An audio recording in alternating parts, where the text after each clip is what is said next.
काज़मी साहब, आप बांग्लादेश के हालात को सुन ही रहे होंगे। आज सोशल मीडिया का दौर है, पता सब कुछ चलता रहता है।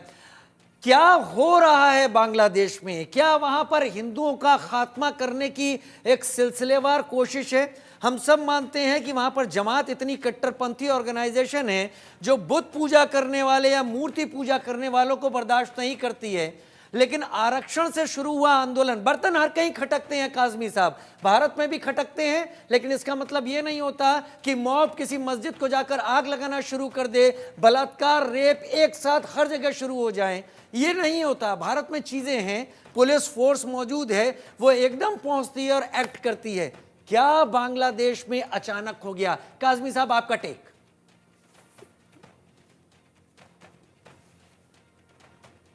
अनम्यूट कर लें खुद को, आपकी आवाज नहीं आ रही। बांग्लादेश में जो जी। इशू चल रहा है वो ढका छुपा नहीं है। जुल्म है, जिसके ऊपर जुल्म होता है, जुल्म के खिलाफ बहरहाल पूरी दुनिया है।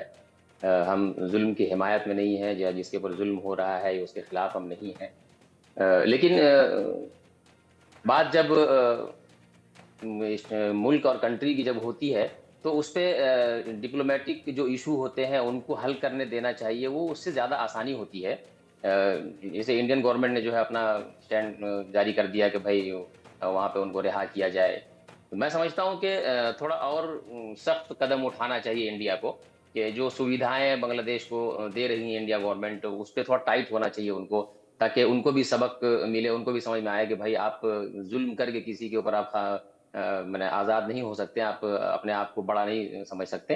हमारी चाबी आपके पास है, बहुत सारे देखेंगे यहाँ से बिजली जाती है, यहाँ से कपास जाता है। तो उन सब पे इंडियन गवर्नमेंट को थोड़ा सख्त स्टैंड लेना चाहिए, ताकि उनको भी समझ में आए कि भाई हम जुल्म कर रहे हैं, और हम जब जुल्म करेंगे तो हम छोड़े नहीं जाएंगे, हम पकड़े जरूर जाएंगे। बिल्कुल जो हो रहा है वहां पे गलत हो रहा है। जो भी जहां भी होगा, जिस मुल्क में होगा, जिस शहर, जिस कंट्री, जिस हिस्से में भी होगा जुल्म, वो जुल्म है। इसलिए कि किसी ने कहा ना कि हजार जुल्म हो मजलूम पर तो चुप रहे दुनिया। तो दुनिया अगर चुप रहेगी जुल्म पे तो किसी का फायदा नहीं होगा।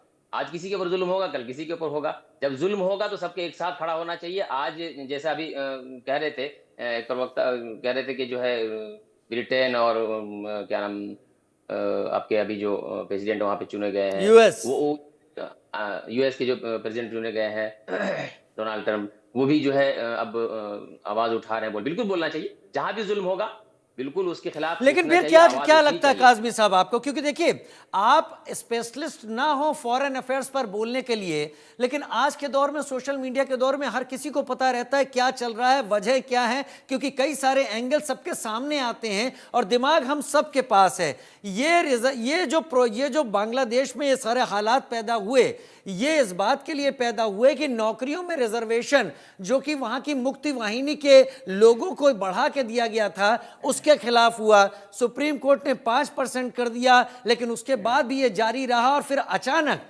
ये रिजर्वेशन शब्द गायब हो गया, मंदिर तोड़ दिए गए, लोगों को जला दिया। ऐसा लग रहा है टारगेटेड अटेम्प्ट है, और ये बांग्लादेश में एक जगह नहीं है, कई जगह।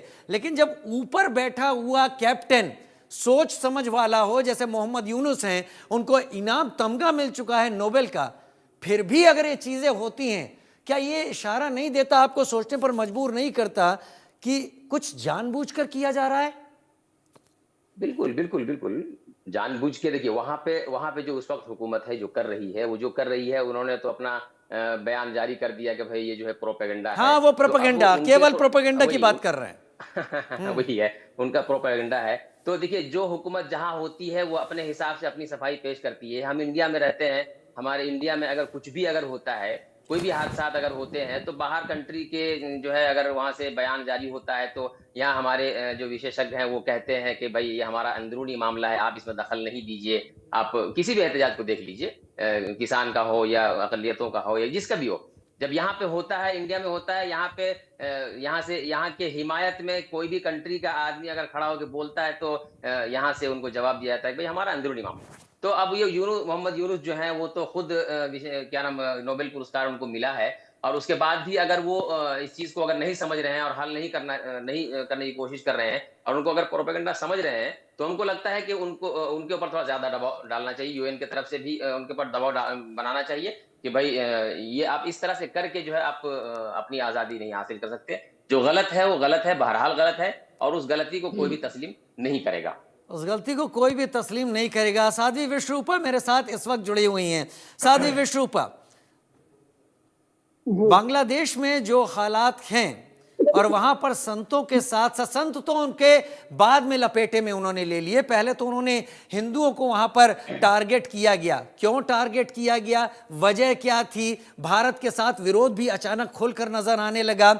इससे इतर जब डोनाल्ड ट्रंप आए और तुलसी गाबार्ड की बात करें, काश पटेल की बात करें, एक बड़ा क्लियर कट मैसेज दिया गया, लेकिन उसके बाद भी चीजें रुकने का नाम नहीं ले रही। वजह आपको क्या नजर आती है?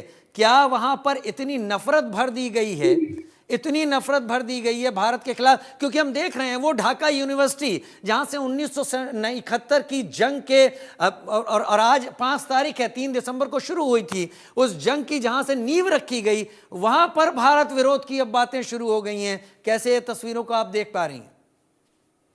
जी, बिल्कुल आपने सही कहा। ये कोई एक दिन की बात नहीं है, ये बहुत पुरानी नफ़रत पल गई और ये बहुत बड़ी साजिश है।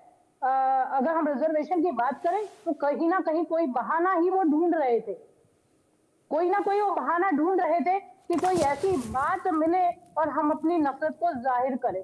और बिल्कुल यहाँ मैं जो सरकार है उसकी नाकामी तो सामने आ ही रही है। बांग्लादेश की जो सरकार की नाकामी है और जो उनको शय देना है, वो देखिए बर्बरता की हद है।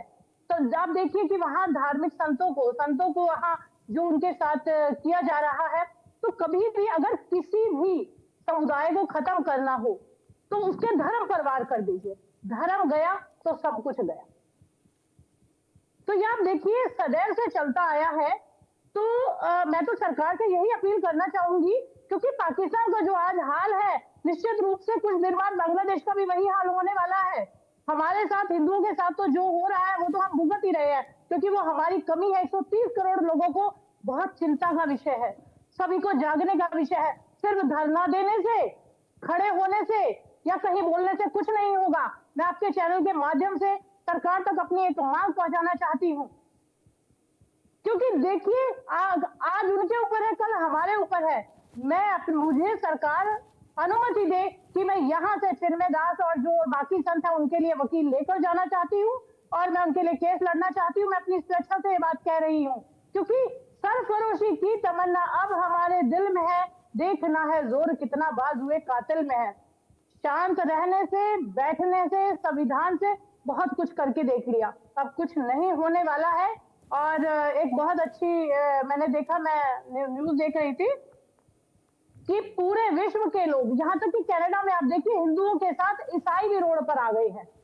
तो ये एकता हमें दिखानी होगी। मैं तो भारत के जितने भी आबादी है सभी को कहना चाहूंगी। क्या ये एकता दिखाई पड़ रही है साध्वी विश्वरूपा? क्या भारत में एकता दिखाई पड़ रही है? मेरा सीधा सवाल, क्योंकि आप यहां पर हमारे बीच में राजनेता कोई नहीं है। अगर पॉलिटिशियन होता तो मैं खुल के पूछता कि क्या यह एकता दिख रही है भारत में? महज एक दो ट्वीट करके क्या यह बताया जा सकता है कि वहां जो लोग मर रहे हैं, मेरे रोती मतलब मोहम्मद यूनुस कह रहे हैं प्रोपेगेंडा है, भारत की तरफ से नहीं, विदेशों की तरफ से तस्वीरें आ रही हैं एक के बाद एक कि हो क्या रहा है वहां पर। मैं यहाँ कहना चाहूंगी, सुनिए, मैं कभी खबर देख रही थी कि कश्मीर से मुफ्ती ने कहा है कि यहाँ पे जो वहाँ हिंदुओं के साथ हो रहा है वो यहाँ संभल में भी हो रहा है। अब देखिए अपने देश में ही ऐसी बातें हो रही हैं, तो यहाँ तो बिल्कुल एकता का काम नहीं है। यहाँ तो अपनी राजनीतिक रोटियां सेकी जा रही है और यही एक कमजोरी है। मैं तो आज सभी को एक संदेश देना चाहूंगी, जो आज हमारे भारतवर्ष में जो रह रहे हैं, भारत के जितने भी नागरिक हैं, चाहे वो किसी समुदाय के हों, वो कहते हैं कि यहाँ हमारे मंदिर नहीं थे। आज देख लीजिए, आज बांग्लादेश में भी कुछ वर्षों के बाद यही काम होगा कि मंदिरों के ऊपर मस्जिदें बनाई जा रही हैं। फिर इसी बात को भी आप झुठलाएंगे। तो आज समय है, जाग लीजिए, अन्यथा हमारे सर कटने में समय नहीं है। मैं तो यही बार बार, और मैंने तो फिर बार बार कहूंगी हमें भेजिए, हम होश आवाज में कह रहे हैं। हमें सभी संतों को, सभी नागरिकों, 130 करोड़ जनता अगर वहां पहुंचेगी तो कैसे उनकी सरकार का तो, और यहाँ से मैं तो सरकार को कहूंगी सारा व्यापार बंद कर दीजिए। दवाइयां यहाँ से जा रही है, बिजली यहाँ से जा रही है, बहुत सारा सामान है। जब तक हमारी सरकार सख्ती नहीं करेगी तो ऐसी खबरें आती ही रहेंगी। मैं तो